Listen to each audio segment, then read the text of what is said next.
मनुष्य, भूख और प्यास रचना की कथा।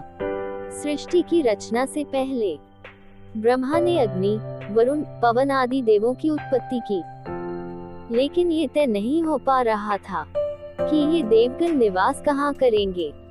उन्होंने ब्रह्मा से कहा, परमपिता, हम पंचभूत हैं, आप हमारे अंश से सृष्टि रचना के इच्छुक हैं, परंतु हम भूख प्यास से पीड़ित हैं।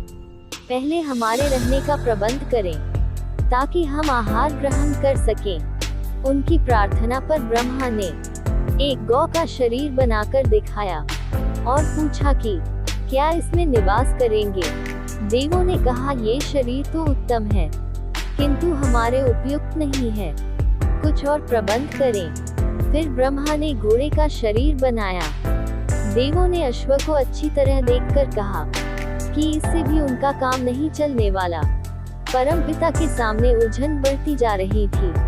तब परमात्मा ने विचार करके मनुष्य का शरीर बनाया। देवताओं को ये शरीर भा गया। उन्होंने ब्रह्मा से कहा, ये सुंदरतम रचना है और हम इसमें रहेंगे। ब्रह्मा ने सभी देवों को कहा कि इस मनुष्य शरीर में अपने योग्य उत्तम स्थान देखकर प्रवेश कर जाओ। अग्नि ने उदर यानी पेट में स्थान बनाया। वरुण ने रसना यानी जीभ में, वायुदेव ने प्राणवायु के रूप में नाक में, आकाश ने शरीर के हर रिक्त भाग में डेरा जमाया। इस प्रकार जब सबने अपने लिए स्थान चुन लिए तो भूख प्यास ने ब्रह्मा से उनके लिए भी कुछ प्रबंध करने को कहा। ब्रह्मा ने कहा, तुम्हारे लिए अलग से प्रबंध की जरूरत ही नहीं, दोनों को मैं इन देवों के बीच बांट देता हूँ। इनके आहार में तुम्हारा हिस्सा होगा, उनकी संतुष्टि से तुम्हें संतुष्टि मिलेगी। सबकी जगह बन गई। ब्रह्मा ने भूख और प्यास को हर देवता के साथ कर दिया। देवों को चिंता हुई कि इनके निर्वाह के लिए अन्न न हुआ तो काम कैसे चलेगा। अगर तृप्ति न हुई तो सब लड़ मरेंगे। ब्रह्मा ने अन्न बनाया। अन्न को लगा कि मुझे तो पैदा करने से पहले ही ब्रह्मा ने मेरे विनाशक भी बना दिए थे। वह पैदा होते ही जान बचाकर भागा। सभी देवताओं के संयोग से बने मनुष्य के शरीर ने उसे दबोचने के लिए वाणी का प्रयोग किया। वाणी अन्न को पकड़ने के लिए मंत्र पढ़ने लगी, लेकिन अन्न उसकी पकड़ में नहीं आया।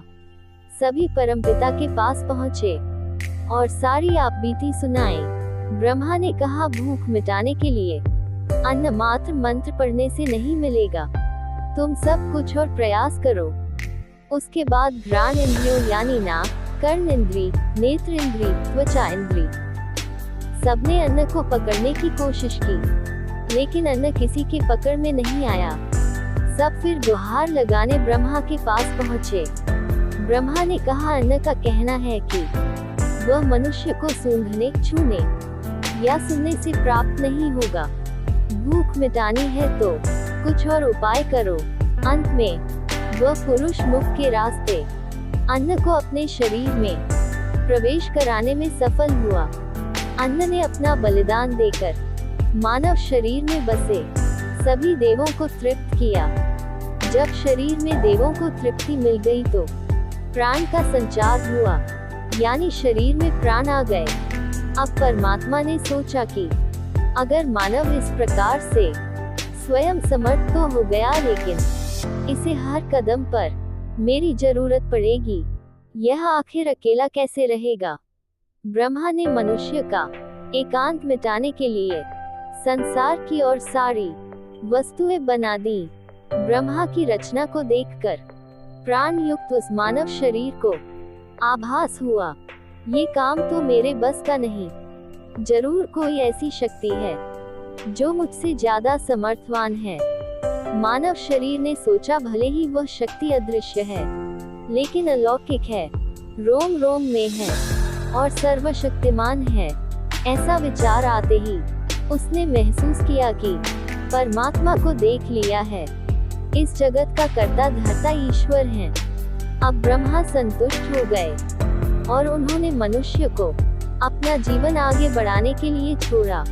फिर अन्य कार्यों में लग गए। सोचिए, अगर कुछ मंत्र बोल देने या देख लेने, छू लेने, सूंघ लेने से मनुष्य का पेट भर जाता तो संसार वहीं ठप हो जाता, ब्रह्मा का उद्देश्य कहाँ पूरा होता। अगर आपको ये जानकारी अच्छी लगी हो तो इस वीडियो को लाइक करें और शेयर करें।